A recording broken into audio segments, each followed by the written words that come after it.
RK நகர் தொகுதியில் நான் போட்டி போடுவதற்கு காரணம் என்னன்றதுக்காக நான் ஜெயிப்பதற்காக போட்டி போடுகிறேன். காரணம் ஜெயிப்பதற்கான வாய்ப்பு இருக்கிறது என்றால் இப்போ இருக்கிற குழப்பமான அரசியலில் மக்களை தெளிவுபடுத்துவதற்காக பாரதிய ஜனதா என்னை நிறுத்தியிருக்கிறது. பாரதிய ஜனதாவால் தேர்ந்தெடுக்கப்பட்ட வேட்பாளராக இருப்பதால் மக்களின் ஊடையே வாழ்ந்து மக்கள் கூடவே மக்களின் பிரச்சனைகளை பாடலாக பாடி திரைப்படங்களாக எடுத்து கலை உணர்வுகள் இருந்தாலும் கட்சி உணர்வுகளை 4 வருடமாக இந்த கட்சிக்காக உழைத்து கொண்டு மக்கள் மத்தியிலே பிரச்சாரத்துக்கு ஈடுபட்ட காரணத்தால் என்னுடைய சுயமான அந்த வேலையை பார்த்து இவர்கள் நான் இருந்தால் நன்றாக இருக்கும் என்று என்னை தேர்ந்தெடுத்த காரணத்தால் நான் நிற்கிறேன், ஜெயிப்பதற்காக நிற்கிறேன் என்பதுதான் அர்த்தம்.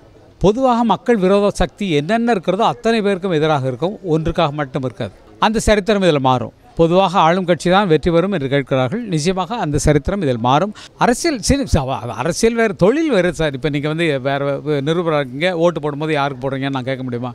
அரசியல் அவங்க தொழில் வேறு, அவங்க செய்யக்கூடிய தேர்ந்தெடுத்திருக்கக்கூடிய இடம் வேறு.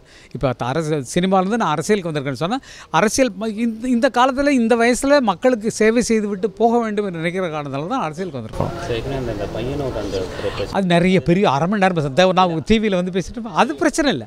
பையனூர் இடத்த பற்றிக்காக நான் வந்து நிற்கிறேன்னு சொல்லி தயவுசெய்து நினைக்காதீங்க. நான் பாதிக்கப்பட்டவன் என்றதால் அது மட்டும் பிரச்சனை இல்லை. நானே ஏமாந்துருந்தாலும் ஜனங்கள் மற்ற விஷயத்தில் ஏமாந்துருக்கீங்க, வரி பிரச்சனையில் ஏமாந்துருக்கீங்க, தண்ணி பிரச்சனையில் ஏமாந்துருக்கீங்க, உறுதிமொழியில் ஏமாந்துருக்கீங்க.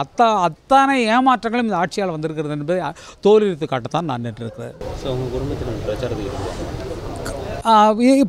படுவார்கள் அவர்கள் மட்டுமல்ல, நீங்கள் எதிர்பார்க்காதவர்கள் வருவார்கள்.